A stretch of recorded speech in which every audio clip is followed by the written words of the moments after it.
We're going to call, good evening, we're going to call the meeting to order and begin with the flag salute, please. Stand. I pledge allegiance to the flag of the United States of America and to the republic for which it stands, one nation, under God, indivisible, with liberty and justice for all.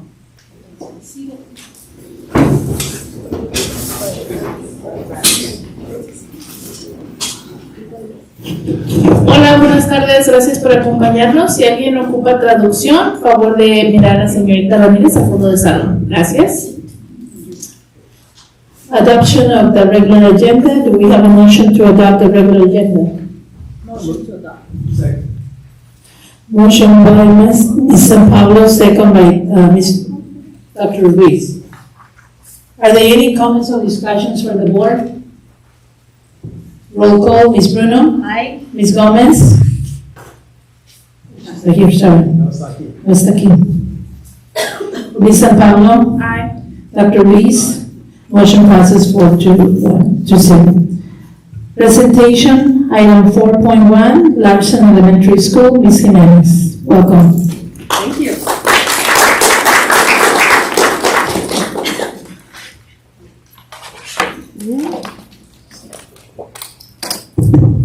And good evening, Executive Cabinet, and of course our board, and all our guests and audience. Today, I am Evelyn Jimenez, and I am the proud principal of Larson Elementary School, and I will be sharing some highlights of this last year and what's to come.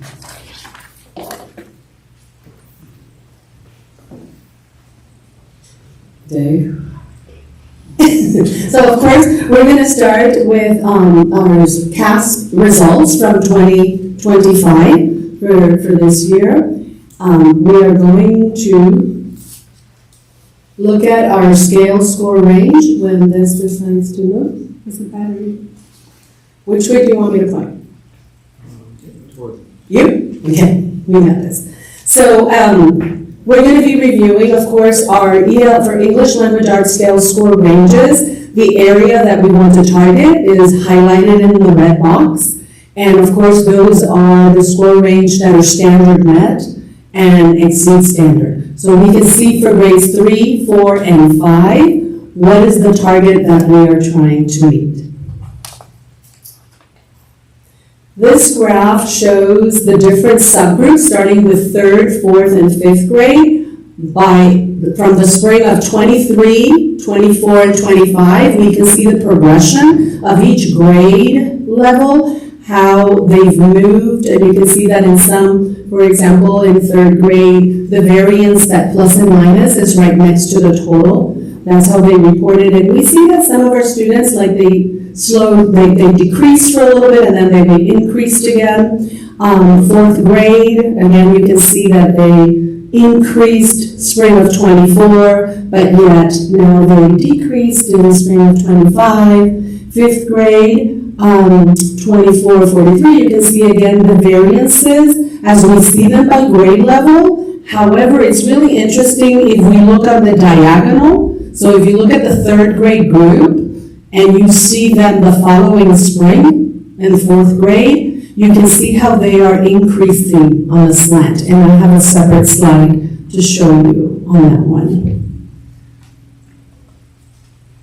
So on this one for English Language Arts, this is the same group of students. The graph that we had before were separate groups because they were individualized by grade. And in this group, you can see that in grade 3, 14% met or exceeded for the 23-24 school year. That's highlighted on the graph itself with the blue and the green, which is our target. If we look at grade 4, the same group of students, when those students were in 4th grade, 17% of those students met or exceeded the standard.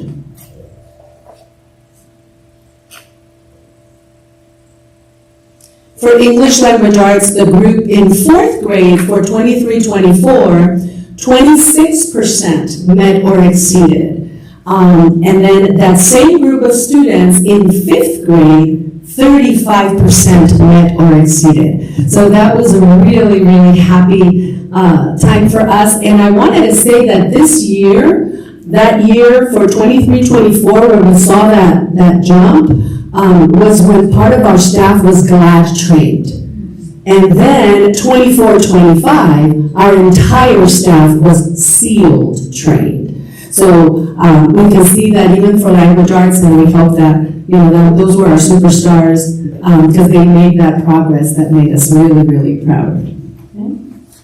Now, if we look into the mathematical score, we'll use the same pattern, looking again inside the box. What are the standards met and the standards exceeded? And that's what we're going to be basing our progress on. And this one is again for 3rd, 4th, and 5th grade, but for mathematics.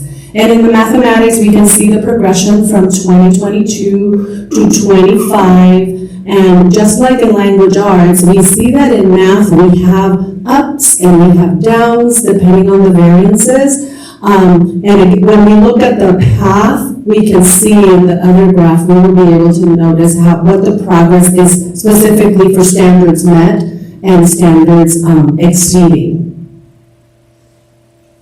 So in 3rd grade, for the same group of students, 15% met or exceeded the year 23-24, and the same kiddos in 4th grade, they went down, 13 met or exceeded. That's a big question that we have, and the meeting, which we'll discuss a little bit, and the question is, what is it? And for some, we've determined that the math vocabulary, is very, very difficult for our multi-language learners. So we will address that in a second. This is the cohort for grade 4 and grade 5. And here we can see that in 23-24, 13% met or exceeded, and then in grade 5, they increased to 16%.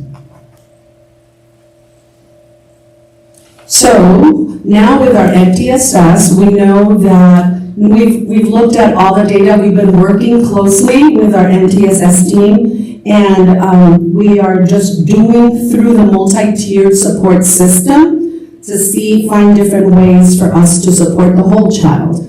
Language, the subject matters that we're going, and finding new strategies. And it's been really, really fun, challenging, and frustrating, but you'll see some good stuff, okay?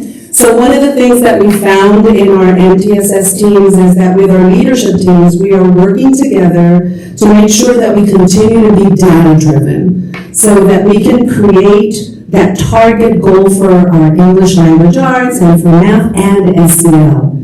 So we find that progress monitoring our students, it's a way of measuring our growth, so we can tweak and change what we need as we go. We would also want to provide that research-based instruction, and of course, we want to continue to promote that improvement. Every milestone is something to celebrate. So with our MTSS, that's a picture of our last year's team. We've learned a lot, we've cried a lot, and we've gotten really close. And we get really intense sometimes because we have to have those conversations and try to find what's another way. One of the things that we've learned from one another, reflection is key for all of our growth. Collaboration, and this year more than ever, I think we've collaborated even outside of our nursing school, which is also a plus. We found that you don't have to reinvent the wheel every single time. We can share our resources. If you've already gone through it, just share what you have, and maybe someone else will be able to do that. And of course, continue to use research-based instruction. And finally, that tier 1 instruction and intervention is our bang for our buck. Good teaching from the very beginning, so we don't have to continue to max and grade, and increase our tier 2 versus tier 1. So it happens in the classroom with the credentialed teacher. This year, we're really happy to share that our professional development was amazing. Like I said, we noticed we had more teachers, a cohort of teachers that were GLAD trained, and we also had GLAD training for the teachers that were teaching in Spanish this last year, so that was great.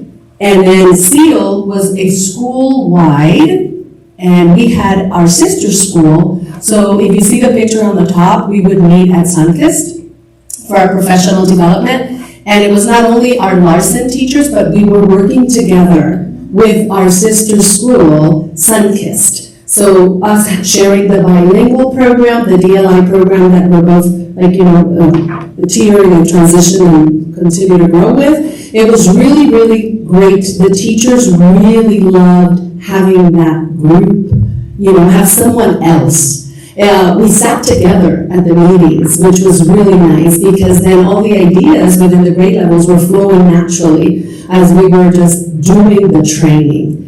You can see the evidence in the classrooms, all the pictorials and everything that happens in the classroom. You can see kind of that across the board, all the grades for all the subjects. So we are applying what we're learning, and it's like everything in professional development. Some of us will take it and we're just gonna go through with it, and I'm gonna do everything they taught me, and some of us I'll start with one thing. We'll take that one thing, okay? So we are able to see that. And of course, let's see, BLI as well as English program, which is really, in regards to the integrated units, kudos to our staff and our teachers that have worked, hours and hours on perfecting those integrated units. Those curriculum maps are just like an all package deal. Everything we need is in there. And it's not specific for language. It is for DLI classes as well as our EO classes, the sentence frames, all those strategies, that research base that we've been referring to, that's what we see there. The pictures on the bottom in regards to the integrated units, you see the culmination of a unit, of the metamorphosis of a butterfly, with the bottom. So every student experienced that. My readers at the top, they are independent readers in kinder, in a DLI classroom. So we want to continue and grow. We know that we must have this growth mindset. We wish we can fix everything, but guess what? We're going to keep working hard at it and try to find different ways to support the students where they come to us at this point. We want to continue to small group instruction. The teachers found a lot of value. Having that individualized and differentiated instruction for their kiddos was really big. We decided to do during our MTSS, our team decided to have specific goals for grades K to 2 and grades 3 to 5. And the reason was that grades 3 to 5, the biggest halt that we're having is sometimes the reading comprehension. So we're going to be working on those comprehension strategies in all the grades, but of course that's one thing, with the strategies with graphic organizers, pictorials, and give them plenty of opportunities for oral practice to build that understanding. So if you can see school-wide, some things, that were really important and we celebrate every moment. So coming through this, it was really interesting because we've been able to create different ways of incorporating the families, incorporating just like 2 grade levels, big buddy, little buddy. So all these things have grown, like even the activities that they do as culmination of units, they become family events. For SEL, we'll continue with our character counts, champs, and we really want to continue the community circles. This year, more than ever, that SEL piece with the community circle, we really said, we have to take the time. We don't know when the kids come to us in the morning, how are they feeling after that morning? So if they're not in that right mindset, it doesn't make any difference how much teaching we do, right? It needs to be, that has to come first. And of course, the Panorama Playbook is that easy-to-go place where we can find activities that we can use for all of our children. And second step will continue to be our Tier 1 social-emotional curriculum that we use. For the math, if you can see on the charts, this is some of the classrooms that we have, and they've already, this was just, as they put them up, they are working in their classroom and they realize, the teachers, that small group instruction, maybe we can't do daily 5, but they're doing daily 3. So if you can see in one of the charts, they're doing math by myself, math with someone, math with technology, and guess what? Look at the bottom picture. Math with my teacher, individualized for that small group of kiddos. She's using the door in her cabinet, all of a sudden it becomes her mobile board. She uses it as a whiteboard. The kids are comfy on the ground. They just don't feel threatened by the subject, okay? Math vocabulary, we find that it's really, really important, especially because the majority of our students are multi-language learners. So it has to be intentionally taught, scaffold instruction, and hands-on and visuals, of course. For the SEL, we will continue with Open Campus. We just had our first one today. It was really exciting. The kids were really excited to be there. We open our campus the first Monday of every month, and we feature a pillar of good character. So this was the day that we launched it, but usually either the first Monday, and if it's a holiday, we'll do it on Tuesday. But we will find students throughout the month that have demonstrated that good character, and then they get recognized in front of the community. We also do like the top reader classes, and of course for attendance, we continue to do the attendance socials, which is a favorite. They get an ice cream pop, okay? Parent engagement is really big through these activities and volunteers. I want you to look at the picture with the balloons. This was just an activity, and it was student-driven. And we know that the 100th day of school, we all celebrate that big milestone.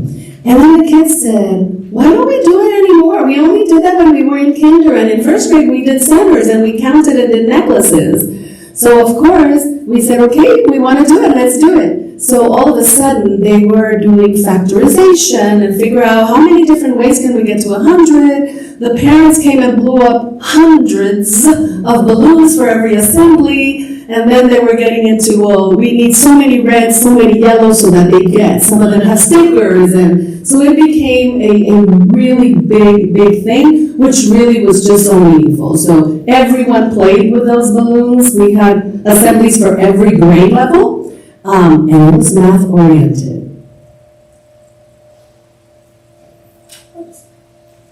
Okay. Going the wrong way.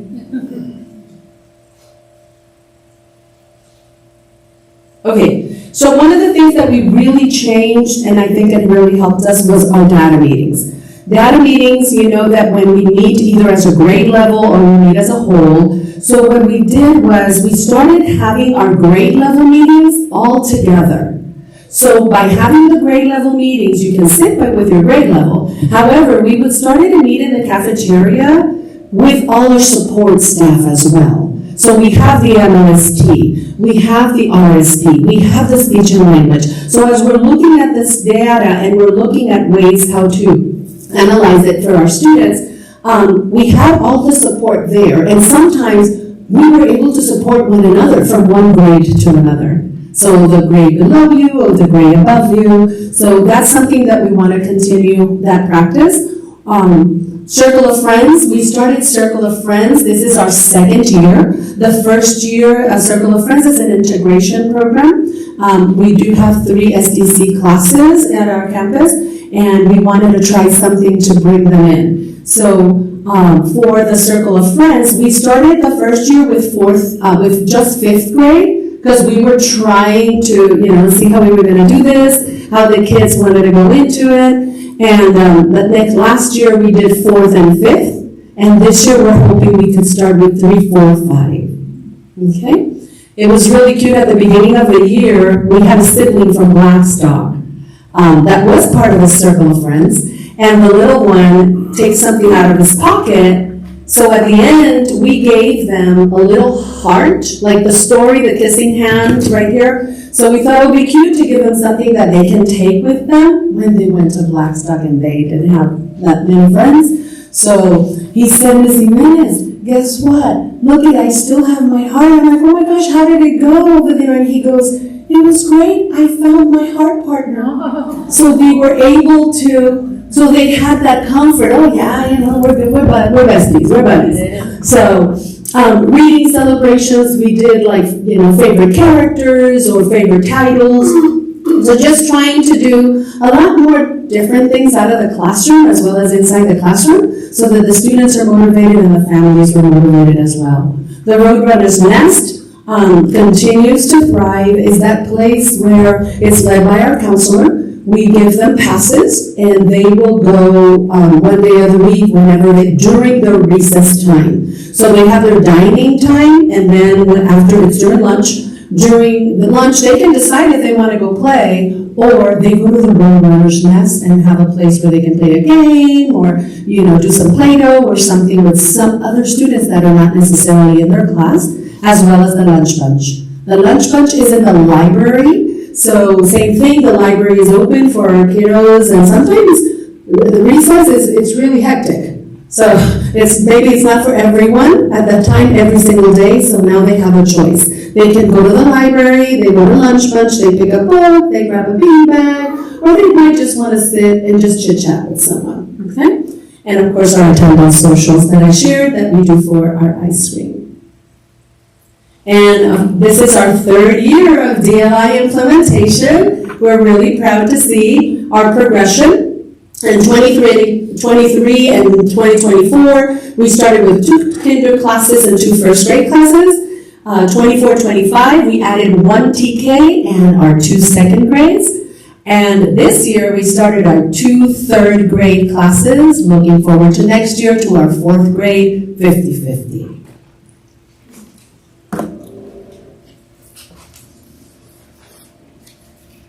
Dave? back. And I want you to look at my little guide. Look at him. He encompasses everything we hope for and we want to achieve. His face says it all. The amazement, the happiness, the accomplishment, the sense of pride, the empowerment to have experienced the metamorphosis of that butterfly that he's holding in his hands, that now he proudly sends to fly. Just like him, this is what we as a Larson community want for all our students to set free so they can fly.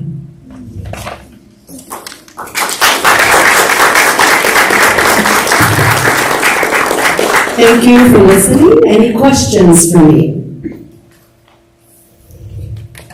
Any questions? Thank you so much. Thank you.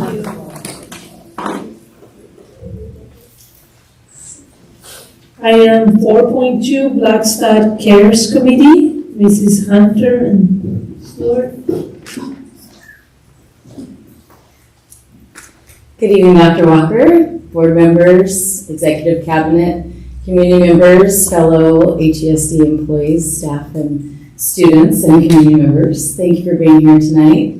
My name is Stacey Hunter Stewart. I'm one of the proud administrators at Blackstock Junior High School. And tonight it's my pleasure to introduce to you a group at our school made up of dedicated teachers and students who epitomize the term leading with heart.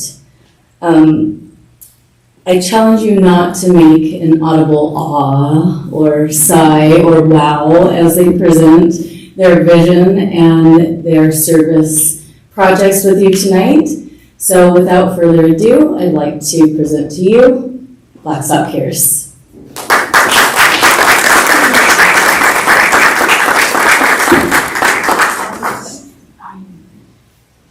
Hi there, I'm Bethany Inoshta. I'm a teacher at Blackstock. I'm Elise Maciel, also a teacher at Blackstock. Stephanie Shelton, teacher at Blackstock. We're here today because we're super proud of Blackstock Cares.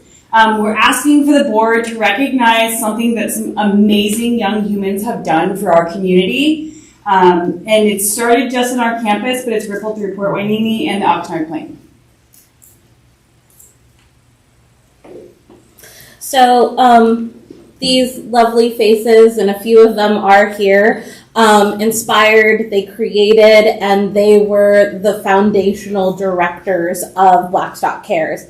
Aaliyah, Dulce, Jaden, Pedro, Alexa, Sophia, Juliana, Ashley, Isabel, Giselle, Giselda, and Evelyn. So So the story behind Blackstock Care started as we were having walkouts. Students were angry, they were frustrated in the late winter about everything happening, and they just felt like they weren't being seen or heard. And it was continuing, and nothing was being, in their opinion, not a lot was being accomplished. So we decided to, how can we harness this passion that they have for their community, but put it towards actionable change? So what we did is we decided to hold just a forum for them to talk. And so our first meeting was on February 11th. We had over 30 students attend. They had questions. They wanted to express themselves. And what we were hearing from them over and over again is they wanted to highlight their community. They wanted their community to be seen as beautiful and as wonderful. So that's the direction we took it in. From our first meeting, these are the ideas, and this is just one page of the slide that students came up with. And from those ideas, we highlighted what we could do quickly and that school year. So we started with pep rally to give speeches, make red cards with rights information, and then posters at lunch. So it started out as brainstorming, it turned into poster making, and then we met every single week, and it turned into a week-long cultural celebration and a very successful community closet and food pantry event. So one of our first meetings when we started to do this week-long celebration, this cultural celebration, we started brainstorming. And up on the board is kind of our brainstorming with the kids. And the kids came up with what they wanted to do all week long. And they had decided that they wanted it all week long. And then also on top of that, we started brainstorming on that next Saturday. Everything would build up to this. And the Saturday we wanted to do where it was like a community pantry. Families could come and shop, they could get food, they could get clothes, and so they themselves came up with all of this, and this was our brainstorming. From that, we officially made it our Blackstock Cares Week, and so each day we had something that we celebrated or that we did. So we had music playing, cultural music playing during lunch every single day. There was a spot for them to make posters to show their pride, show their community. We had games. We had a parade of nations one day.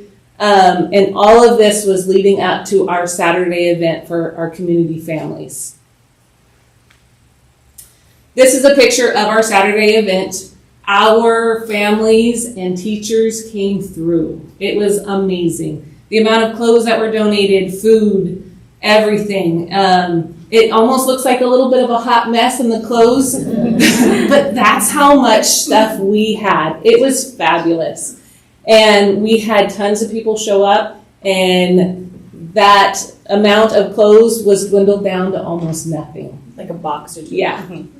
And so it was our community rally that we led up to this point, and our students full on helped out. They're the ones that organized the clothes.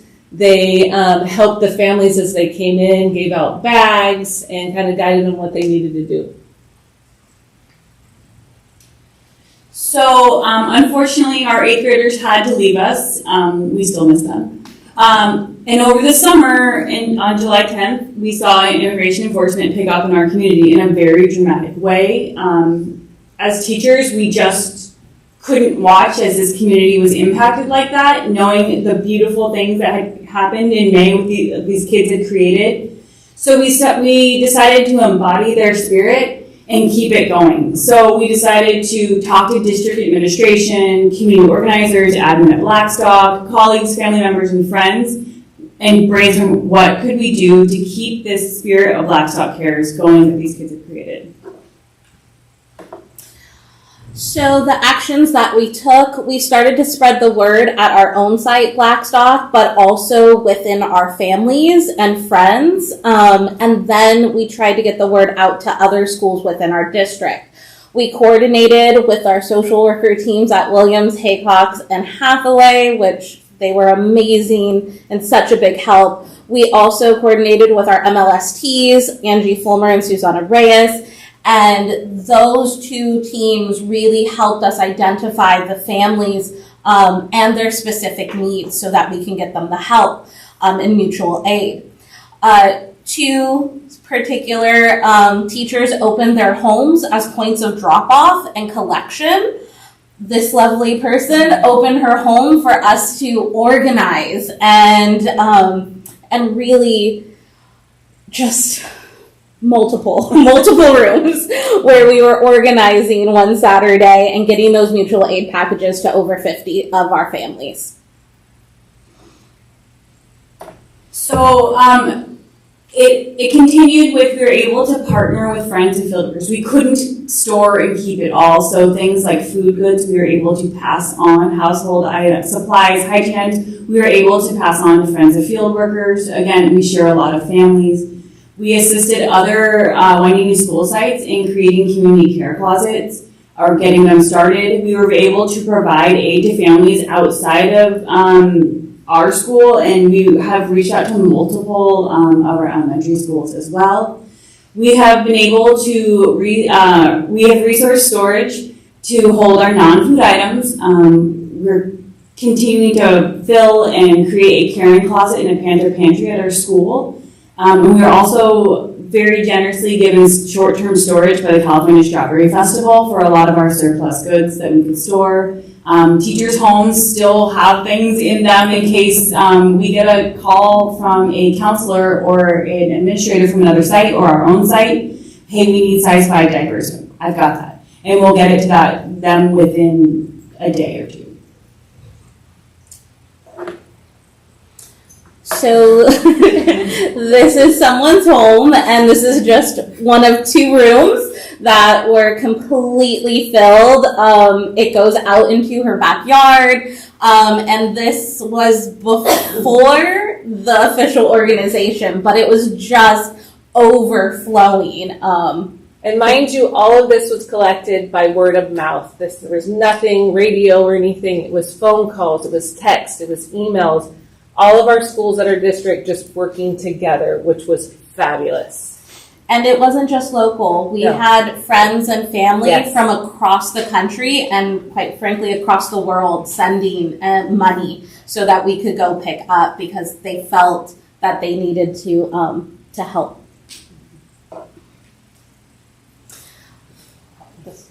Oh, it's me. Yeah. And then this is the day that we finally did the organization.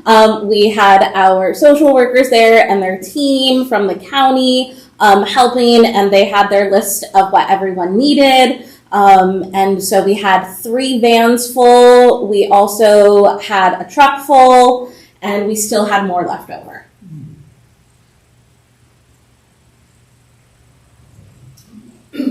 So we just want to say thank you, first off, to these amazing humans who got this all started by inspiring us to keep it going over the summer.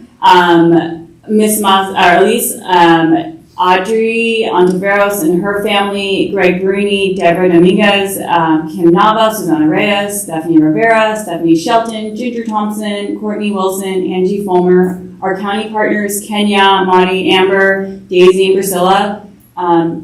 The bulk of the work they did and the quality of the work they did finding the families for us to connect with was incredible. Oops, I'm sorry. There we go. Okay. We also want to give a really big thank you to the staff of Wainini, our family and friends, and the overall community members for donating, because this wasn't a Blackstock only effort. It was across multiple school sites. It was at the DO, and we couldn't have done it without that support. So our next step we're not done. We're not anywhere near done. In fact, we are over here right now figuring out what diaper sizes to get to which school site tomorrow.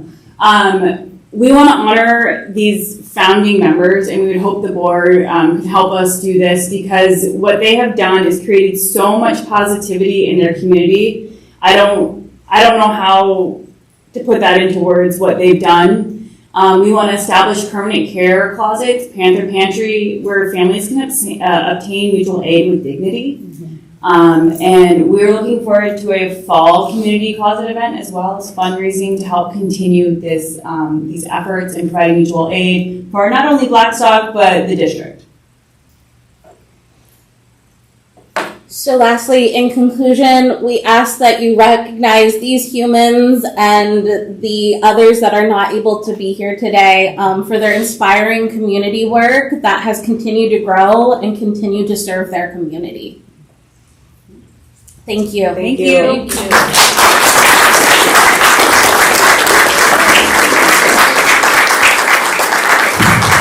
Thank you so much for the presentation and for making sure that, it takes a power of one, right? One by one, we can reach our goals, so thank you so much. I'm not sure if the students would like to say a few words, or how was your experience?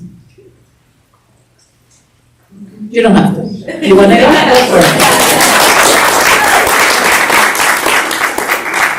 Hi, my name is Juliana Neron, and I was part of a Blackstock Cares Club, and this was a really eye-opening. I have helped this community. I am, if you guys heard of Mr. G in the Catch, I'm part of that mariachi group, and once in a while during fall and winter, we do at the Casa Lopez Feed the Homeless. The stuff, what we're doing was a real eye-opening for me.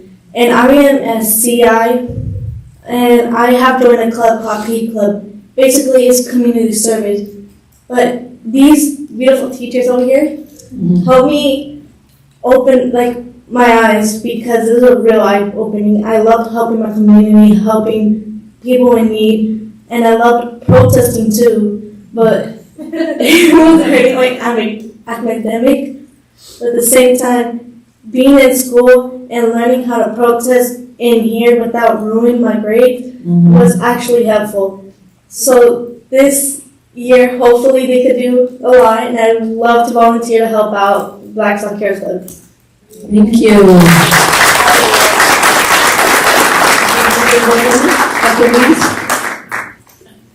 Could the teachers that presented come up? You had something on your slide that I want to ask you about. I went over it so fast. Sorry. You had a slide on there. We were very nervous. On the brainstorming part. Oh, yeah. And on there it says school board.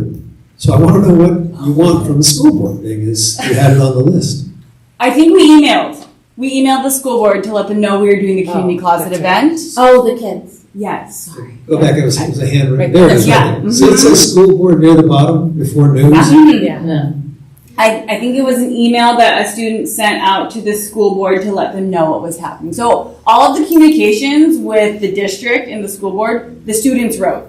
We would edit it a little bit, like for spelling and grammar, but it all came from them so that they wanted that voice and they wanted to learn how to communicate with others. They even emailed the principals, to ask for permission for the week-long celebration, cultural celebration. So they did everything with some guidance, but they took the reins on everything. Yes. Really quickly, we actually I totally forgot about this. So did I. We even emailed our local congresswoman, and she was unable to attend, but it was very exciting because her office called the kids back, and sorry, I answered during third period. We answered, and the really cool thing is the woman we were talking to was a Blackstock alumni, and she really loved what we were doing. So we reached out, we went real big, and we got communication with our congresswoman's office for the ground. That's very good. Yeah. Any other questions?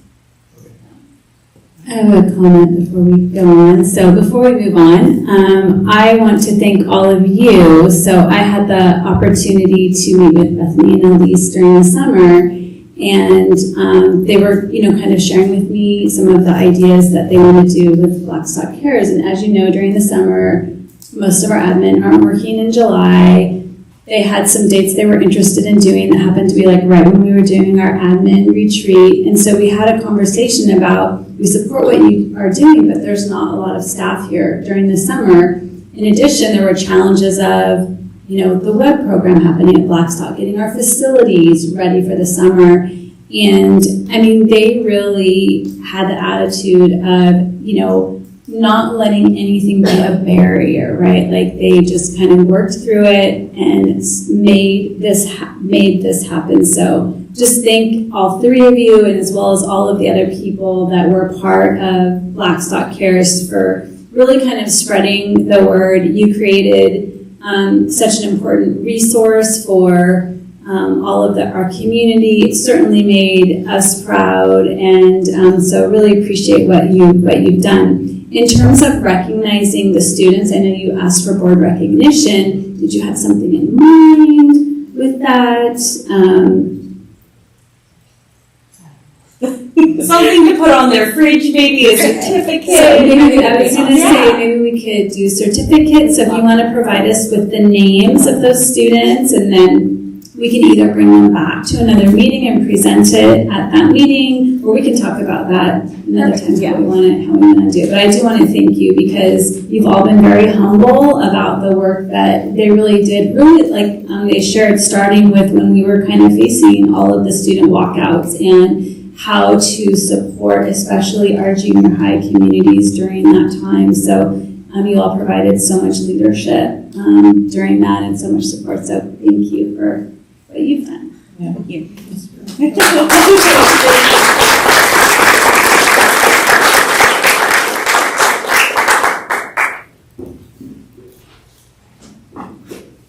Okay. Item 5.1, oral communications. Do we have any chance?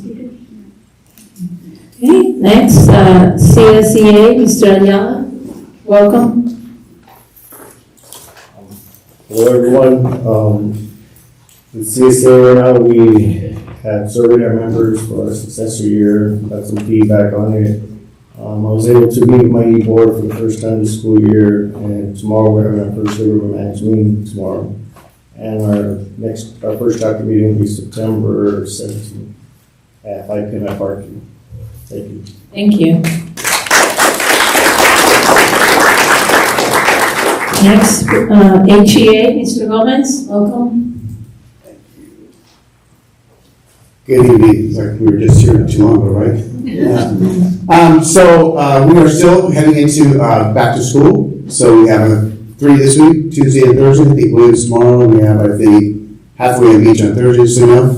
We're going to have our first exec council meeting Wednesday, and then we're going to survey our members as we start heading into negotiation season. So that's all I have for this week. Thanks. Thank you. Item 5.2, written communication. Thank you. Thank you so much.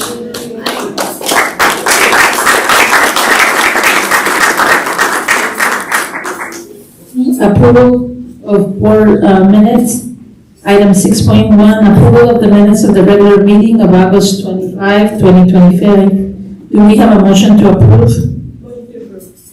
Second? Second. Motion by Ms. Gomez, second by Ms. San Pablo. Are there any comments or discussion from the board? Roll call, Ms. Bruno? Aye. Ms. Gomez? Aye. Ms. San Pablo? Aye. Dr. Ruiz? Aye. Motion passes. Unanimous.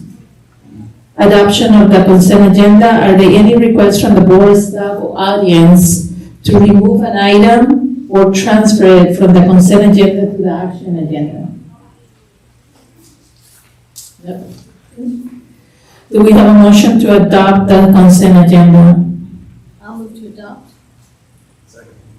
Okay, motion by Mrs. Bruno, second by Dr. Ruiz. Roll call, Mrs. Bruno? Aye. Ms. Gomez? Aye. Ms. San Pablo? Aye. Dr. Ruiz? And aye. Motion passes. Item 8.2, public hearing and adoption of the resolution for sufficiency of instructional materials. Ms. Kijan, this is, and we're going to have the open hearing at 6:43. Oh, after the presentation. So this evening, we are requesting the adoption of Resolution B25-26-02 regarding sufficiency of materials to certify that Romania Elementary School District meets Education Code Section 60119 confirming all K-8 students have standards aligned textbooks and core subjects for the 25-26 school year. We're going to go ahead and open the hearing at 6:44.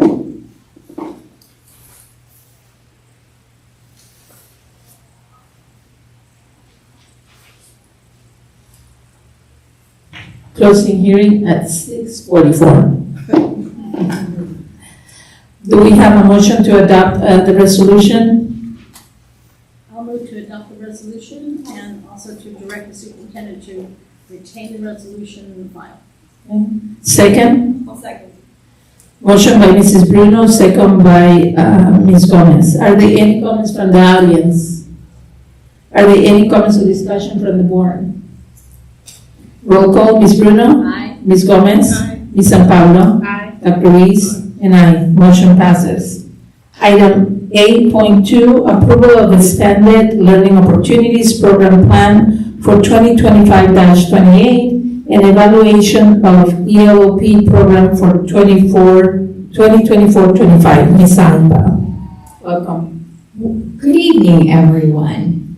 Tonight I am bringing to the board for approval the next 3-year ELOP plan and an evaluation of the 24-25 ELOP program, also known as SHINE, a year in review.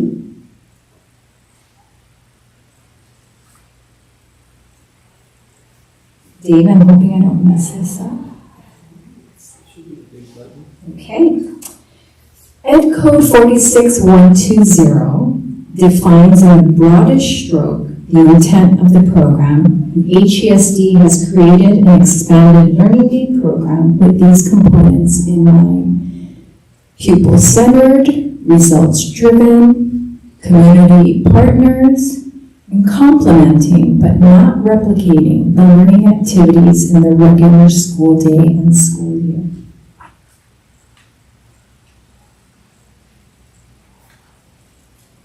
What am I supposed to press? The biggest button? That's what I'm pressing. Okay. The vision for our students having innovative and novel experiences is very much aligned to the district's vision, with an emphasis to provide high quality in the expanded learning day, collaborating with community-based partners, providing regular professional learning opportunities to our paraeducators, and following up with coaching support so that they will be as successful as possible, because we know that one day of professional learning does not an expert make. I cannot give high enough regards to the cascading leadership model that we began 4 years ago in 2022, when we first received our first allotment for the 3 years, 2022 through 2025.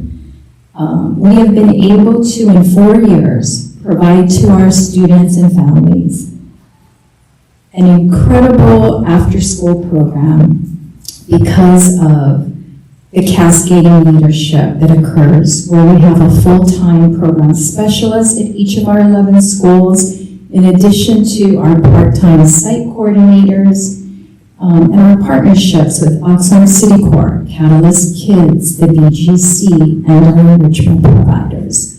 On the right side of this slide is a photo of the 2 wonderful women that I get to work with, my assistant, Melissa Crutcher, and our office clerk, Eunice Tapia.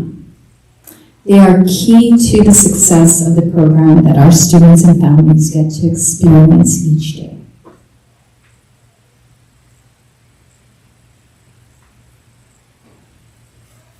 Thank you, Dee. So all of this begins with professional learning, and in 2024-2025, there were 43 days of professional learning provided to all of our program staff. And this was to support the 180-day program and the 30 days of intercession that were offered to students in the spring and summer.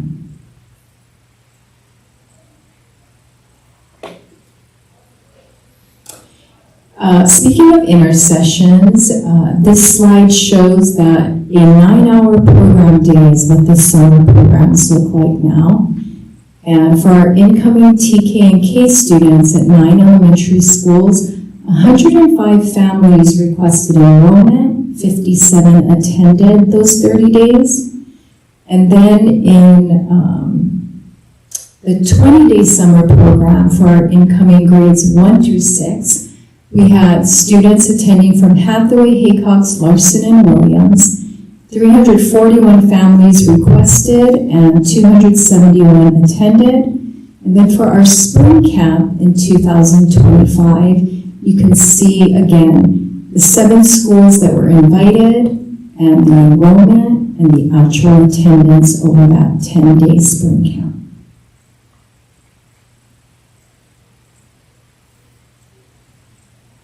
So we served 3,000 plus students in all of these programs. 520 plus students participated in homework support, academic tutorial by HESD teachers. 65 plus HESD teachers extended their workday to provide additional learning opportunities to students.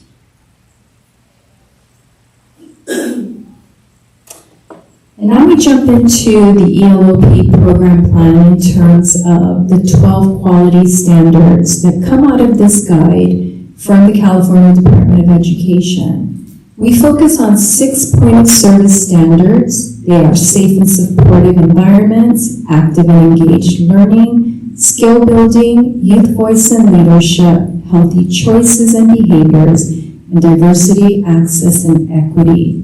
The other 6 standards are programmatic and they are built into the program from the district level as well as working with our community-based partners and all of our various educational partners. Some examples of active and engaged learning include, as you can see in these photos, opportunities in academics, including math, including students working in their reading, as well as the different tutorials that teachers provide to them. Last year we had an initiative to start a pen pal writing project for 5th grade students. So elementary schools were partnered up and that gave our students an opportunity to write to another student at another elementary school that they might meet when they matriculated this fall into Blackstock or Green. Students wrote over the course of a year, and then they had a culminating field trip at Miranda Park where they got to play games, and Mr. Softy was there so that they could get an ice cream treat.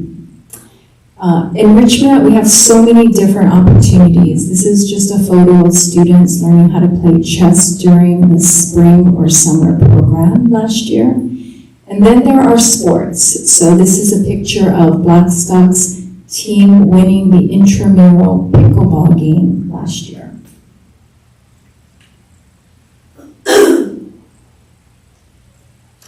The next standard is skill building. And again, students have opportunities to utilize an online program called ST Math, which stands for Spatial Temporal Math. It is focused on teaching our students the math problem-solving process. This curriculum is only used in Shine, so it is not something that students are using during their regular day. Project-based learning includes students learning how to build different do-it-yourself projects. Last year, some of the highlights of what they built included a Bluetooth speaker, as well as bookshelves. Students also had an opportunity to participate in a pilot sewing class, and based on how much they enjoyed that, we're bringing that back to all of our schools. And of course, one of their favorites involves food, and that's the cooking and nutrition class.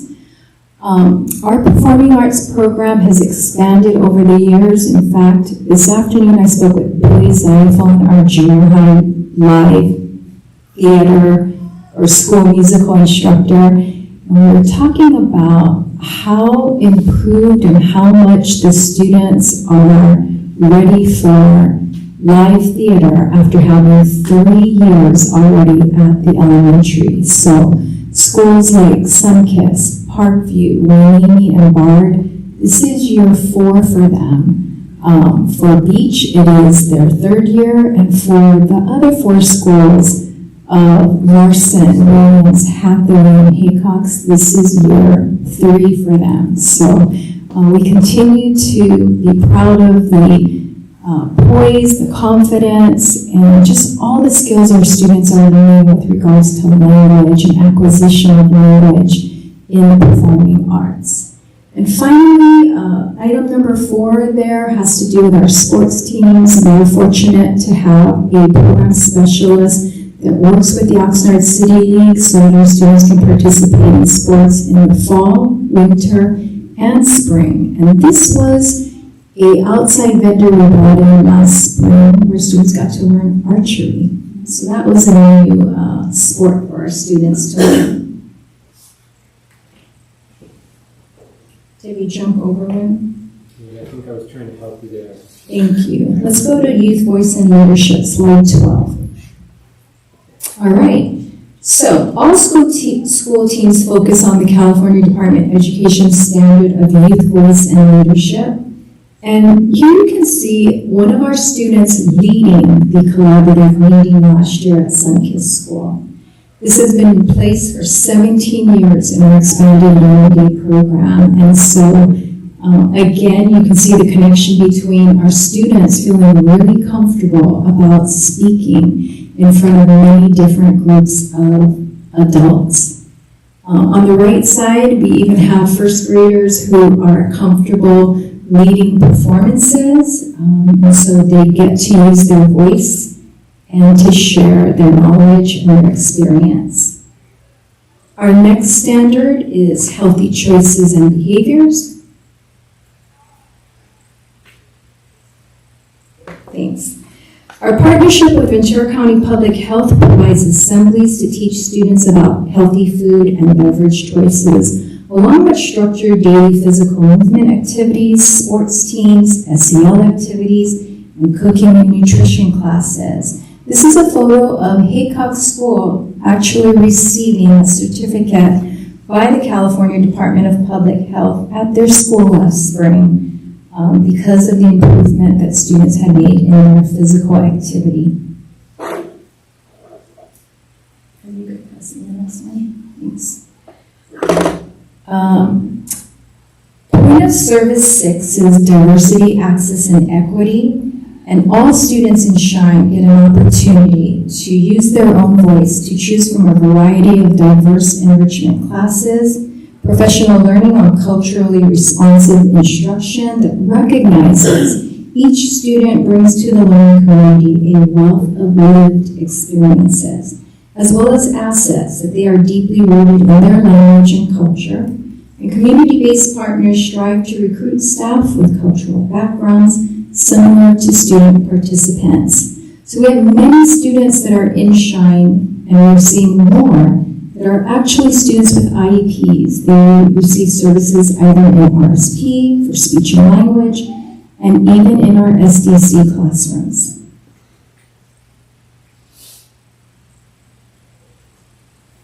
Family engagement. Parents have many opportunities to participate and support students as they are invited to all SHINE events throughout the year, including the annual SHINE Fest held each June at Bard School for all 11 schools.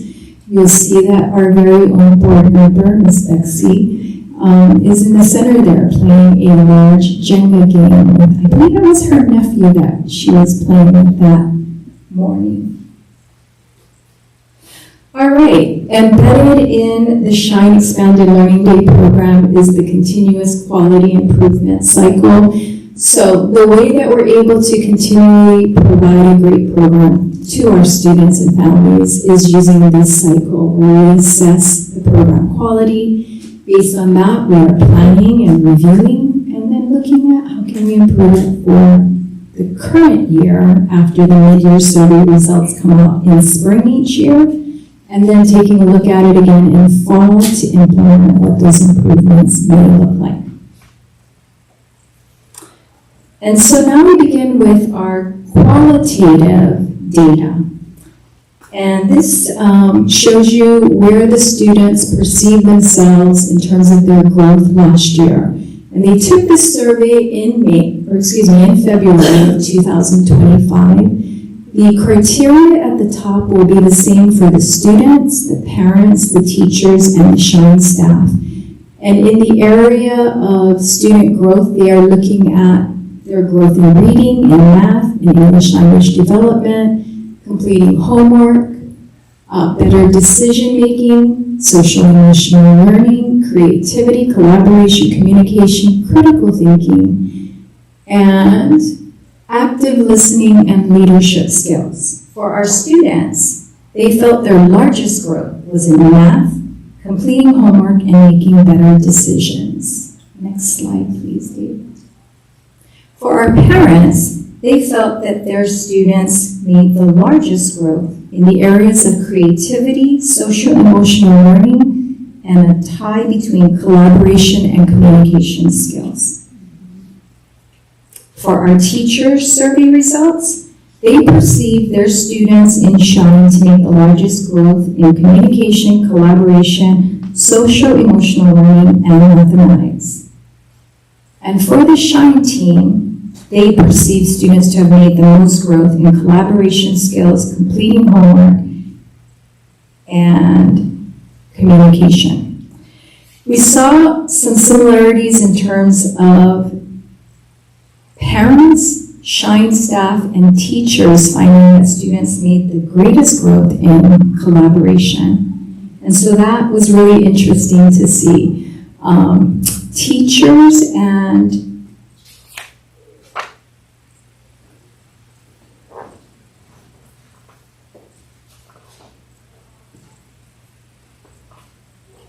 and students saw themselves making the greatest growth in mathematics. And that's going to become important as we continue going through this slide. Next, please, Dave. So we talked about the importance of year-long coaching support, and last year we actually had 2 certificated teachers who worked for a company called Mind Corporation. And this is the company that we invested heavily in terms of our students working through more of the puzzles in ST Math. And it paid off because by the end of the year, we had 146 students in grades 2 through 8 who had completed their grade level journeys. And these are standards in math that are aligned to the Common Core Math standards. And 277 of these students completed more than 70% of their progress towards completing the grade level journeys. One of those teachers is actually one of Wyoming's own, Laura Van Auker, who has taught both at the elementary and junior high. And so she has this side gig with Mind Corporation, and we were really lucky to have her as one of our coaches. The coaches actually work all 180 days in terms of going to different schools. They were providing coaching support for the instructors in the program as well as meeting with our students. Okay, so this is where we want to highlight the growth that our students made. And we were looking at our District Ames Web assessment data. So we are monitoring in the fall how many of our students in grades 2 through 8 are at high risk on that math assessment. How many are at moderate risk? How many are at low risk? And our goal was to see the numbers moving in the direction where the high-risk students are becoming more and more low risk. And so you can see that when we look at the highlighted columns in the spring for the high-risk group versus the low-risk group, the percent of students that decreased in high risk and became low risk in the spring is quite significant in grades 2 and 6 and 7 and 4, but certainly nothing to be shy about in the other grades as well.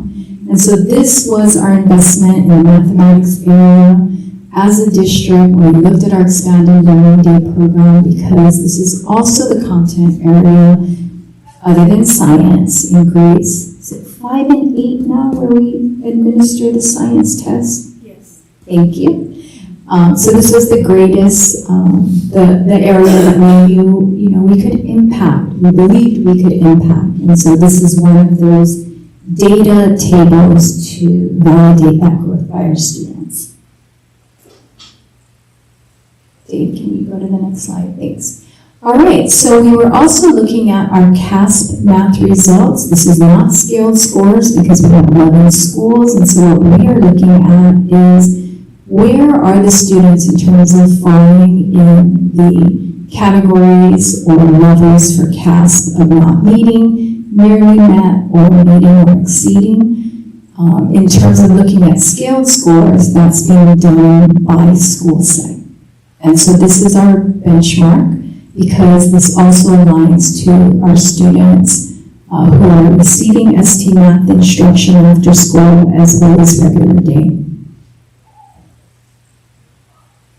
All right, so in order to prepare for this year's enrichment offerings as well as the program itself, we took a look at our student survey results because they're the #1 client in terms of how we design the program. And 45% of the students wanted to see all the enrichment that was provided and then a couple more.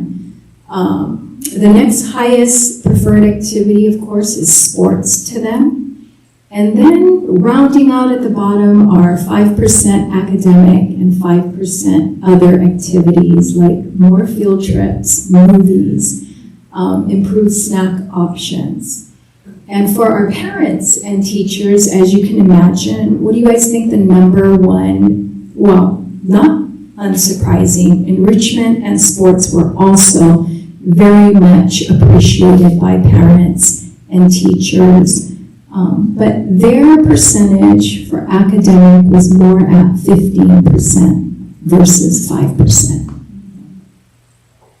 Next slide, thank you. All right, so one of the new requirements in the ELOP program plan for the next 3 years is the state wanted to see a budget with the multi-year projections. And so what you can see here is we are operating off of the current year budget as well as a carryover that will carry into the next 3 years.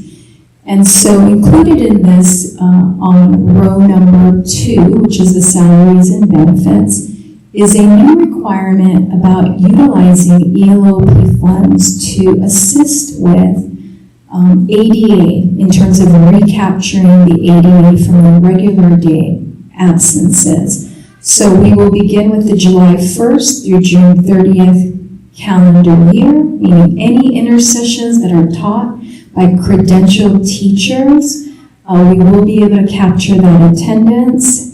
And so this row of budget amounts is to utilize the existing homework support, academic tutorial, enrichment classes that are taught by credentialed teachers, so that we can essentially, if the students in showing are absent for up to 10 days over the course of the year, we are going to be able to use that, the minutes, to equate to a minimum day based on each grade level band for that. So that is the new item in our budget.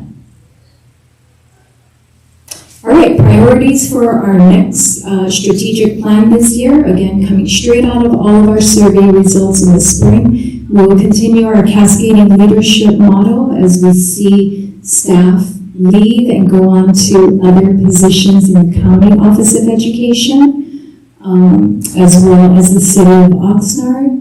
And we will continue our cascading leadership model to build leadership capacity, the attendance recovery that I mentioned, and our communication with regular day staff.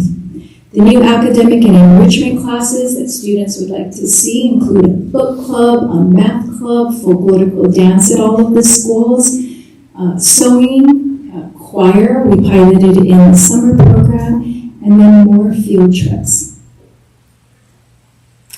And I heard our Blackstock Cares speakers talk about leading with heart, and I was reminded of the CDE Director for Expanded Learning Programs, Michael Funk. And I just love when he talked about leading with, I call it aloha, his words were love. In Waimini, that is certainly a way that all of our leaders, everyone that's in here and not, I think, interact with our students and with each other, and that's something that we can all be really proud of. At this time, are there any questions that I may answer? Okay. Thank you so much. Thank you.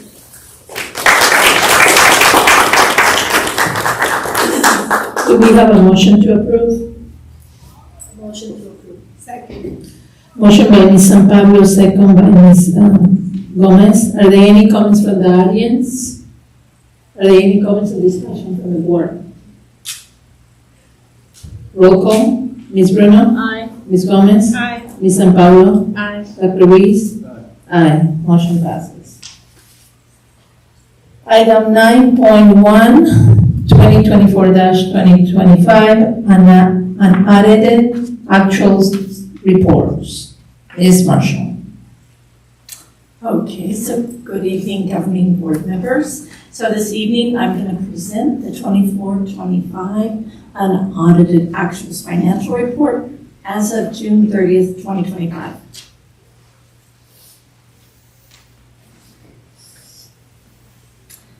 Okay, so the district is required by law to close the books for the 24-25 fiscal year by September 15th of this year. The importance of end-of-year close is to show the most accurate picture of the district's finances. All other interim budget reports are estimated projections, so the actuals reflected in this report show what happened as of June 30th, 2025.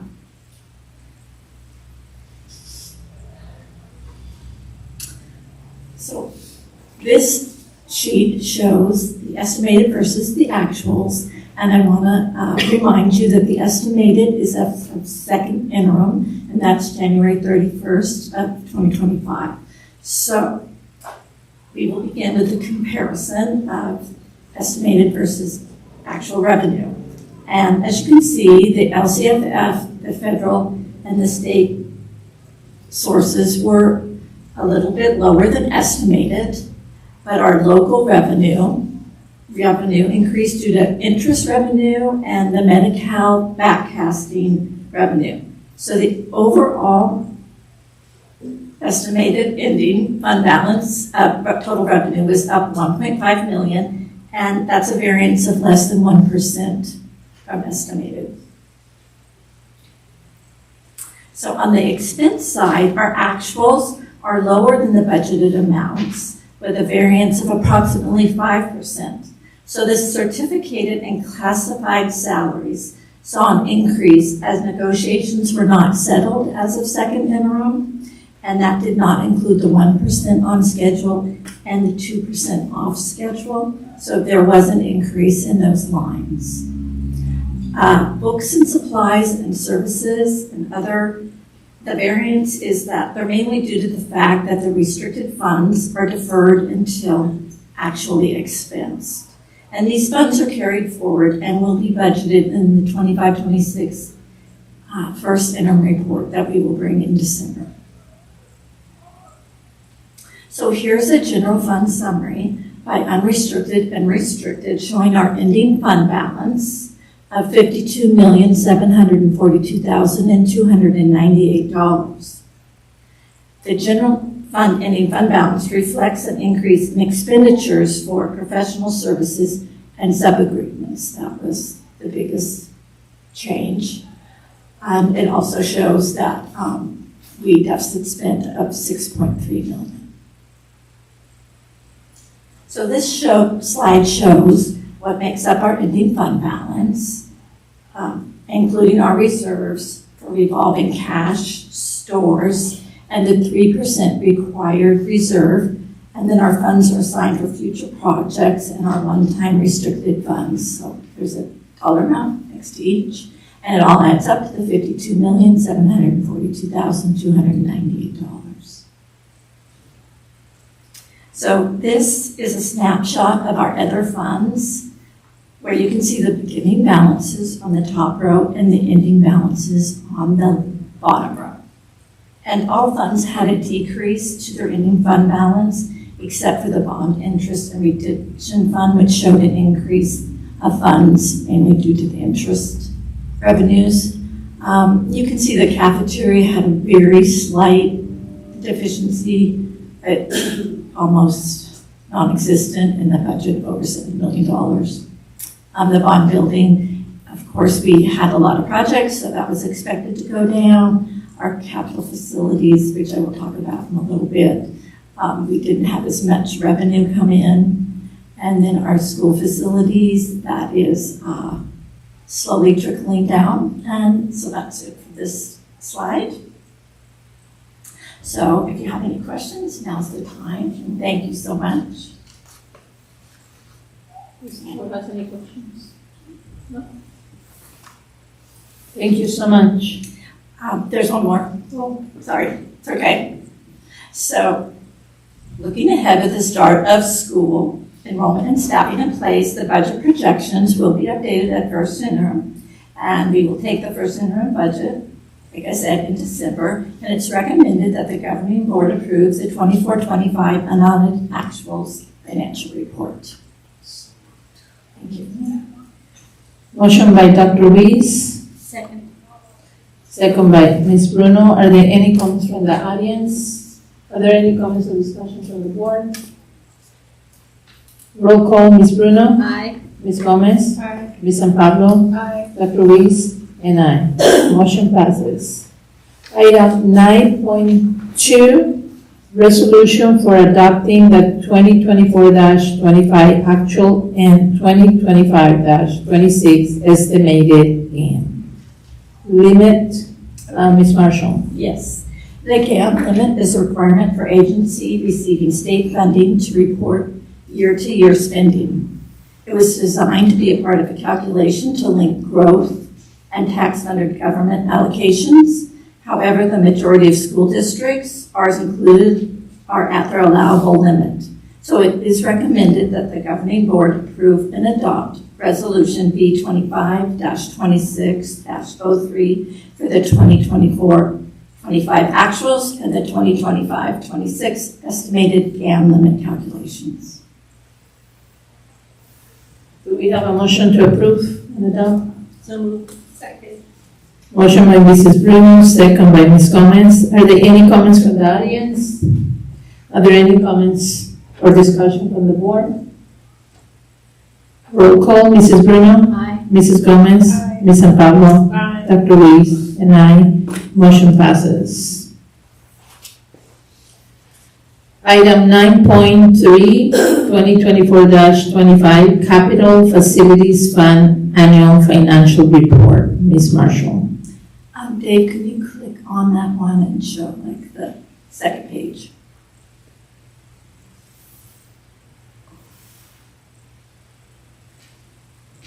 Thank you. So as required by the government code, this financial report outlines the school facility fees collected in our capital facilities fund for both residential and commercial developments for the 24-25 fiscal year and how the funds were spent. So Wainini Elementary School District uses these funds to set up new classrooms. This slide shows the beginning balance of $117,594, our revenue of $31,597, and our expenses were $108,566, and it lists what school sites we set up new classrooms, and that leaves our ending fund balance of $40,625. It is recommended that the governing board approves the 24-25 Capital Facilities Annual Financial Report. Thank you. Do we have a motion to approve? Second. Motion by Dr. Ruiz, second by Ms. San Pablo. Are there any comments from the audience? Are there any comments or discussion from the board? Dr. Ruiz? My only question is each of these just one classroom set up at those schools? I believe like at Parkview, there was more than one, because you can see by the dollar amount, so. At bar two? Yeah, at bar two.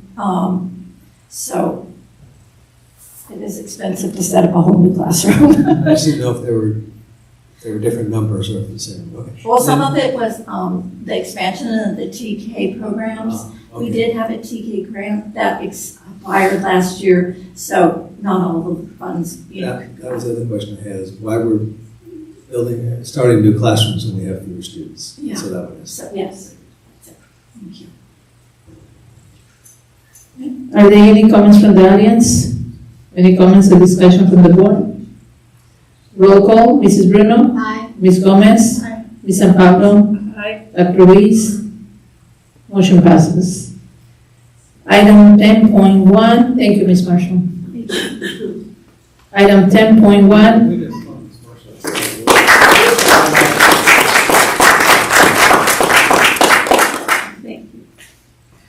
Item 10.1, acceptance and first reading of proposed policy revisions. Dr. Walker. Yes, so tonight we're presenting several policy updates for the first reading. The most significant changes include revisions to non-discrimination and sexual harassment policies following the Tennessee versus Cardona decision. And what that did was it vacated the Title IX regulations that took effect in August of 2024 and directed schools to return to the prior Title IX standards. Other highlights include expanded protections under SB 1137 for discrimination based on multiple protected classes, as well as new requirements under Assembly Bill 3074 to phase out derogatory Native American names and mascots. Additional updates provide for mandatory K-2 reading difficulty screenings and parent notifications, recognition of parent opt-out rights under Mahmood versus Taylor, and website privacy protections for elected officials. So after you read through them, if you have any feedback or questions, please reach out to Cynthia or myself. Thank you. Do we have a motion to accept? Motion to accept. I'll second. Motion by Ms. San Pablo, second by Ms. Bruno. Are there any comments from the audience? Are there any comments or discussion from the board?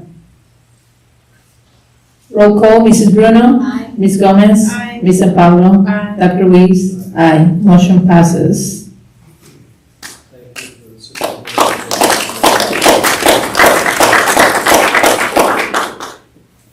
Item 11.1, board member compensation, current law, and AB 139 proposal. Dr. Walker. So at last month's board meeting, staff was asked to bring forward information on board member compensation, and so tonight's item is just for information. So currently, under current ed code, compensation levels for school boards are tied to a district's average daily attendance. And so for a district our size, the maximum monthly compensation is $240 per trustee, which is what is currently paid for board members. However, districts are permitted to approve an annual increase of up to 5% over the current rate, which we've never done in HESD as long as I recall. But the statutory amounts have not been updated since 1984.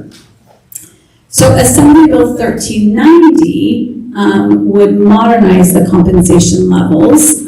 So for a district our size, the cap would increase from $240 a month to $1,200 a month. The bill passed the Assembly and the Senate Education Committee, and it's currently in the Senate Appropriation Committee's suspense file awaiting further action.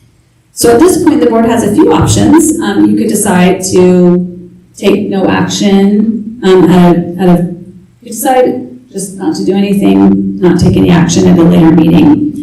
You could choose to place an action item on a future agenda to increase compensation. The most that you would be able to do is to go from $240 a month to $252 a month, so a $12 a month increase.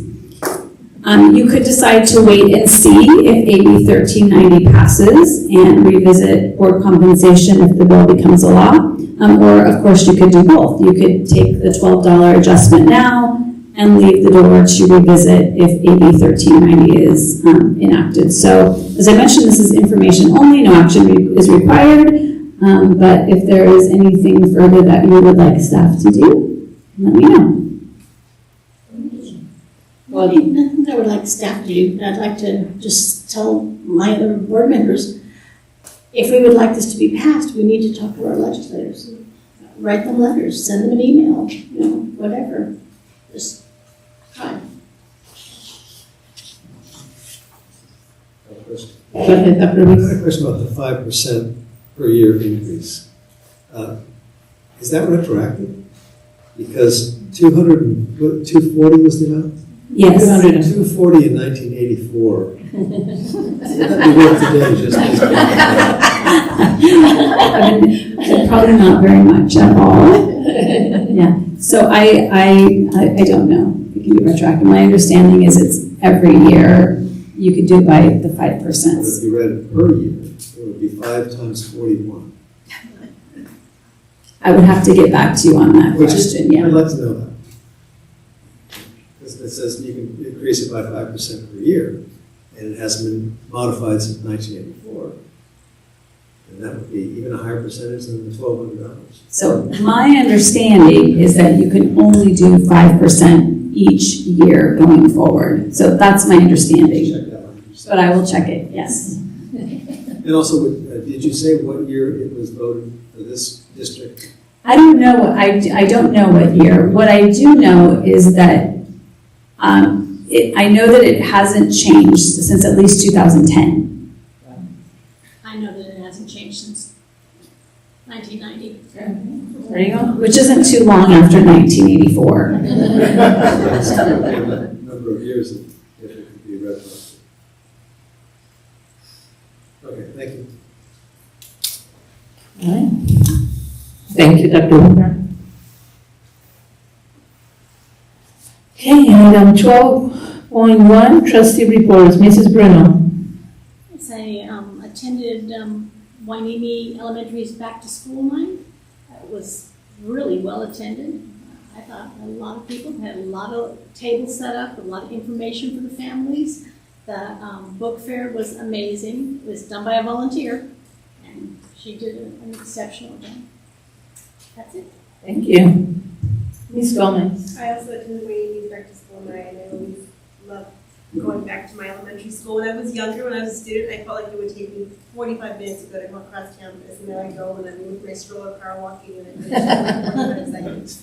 But we had a great time, and I thought Dr. Walker, I just missed you by a little bit. But it was great to be at Wainimi. Thank you. Ms. Pablo. Nothing to report. Dr. Luis. And I don't have nothing to report either. Item 12.2, superintendent. So as of last Friday, our enrollment stands at 6,430 students. So this is down about 258 students compared to the same time last year. And we're still at 80 students below our projection. So we're continuing to monitor enrollment closely, but we don't expect there to be much fluctuation at this point in the year. 258 and 80 below our projection. Over the next couple of weeks, we will continue to host back to school nights. The last one will be held on October 7th. So hope to see you there. And again, if you're able to attend, please let Cynthia know so we can let the principal know that you'll be there. On the instructional side of the house, we're right in the middle of our math benchmark screening for grades K through 8 and our ELA screening for grades 3 through 8. And we'll start using our new K2 screener M-Class after the teachers receive training on the new product. So we're excited to see how that works. Looking ahead, we have 2 important professional development days scheduled, September 15th and October 13th. September 15th, we'll focus on using the Ames Webs reports, the new M-Class screener, as well as information on our new science materials. And then the October 13th day for our elementaries, they'll be launching UCLA Math. And our junior highs will be focusing on mathematics and CALL, which is the Content Area Language and Literacy. We are also getting ready to send out our survey to staff and families at the end of the month to get input on updating our cell phone policy. You might recall that AB 3216 requires all districts to update that by July 1st of 2026. In facilities news, the contractors have mobilized at Larson to begin the construction of our new TK building. So thank you in advance to Larson for all of the issues that surround construction. I'm smiling at Evelyn because we've already had a few, so we're working through those. Finally, in partnership with El Concilio Family Services, we're hosting 2 Know Your Rights parent education sessions this week. One will be in Spanish on Wednesday, and then one in Spanish and Mixteco on Friday. And those will both be Zoom sessions. So it's been a busy, but a really positive start to the school year. So what time do you know? I believe they are 6 to 8? 6 to 7. Thank you. Item 12.3, suggested future agenda items. Okay. Now we will now go into closed session at 7:30 to discuss labor negotiations and an employee matter. Thank you.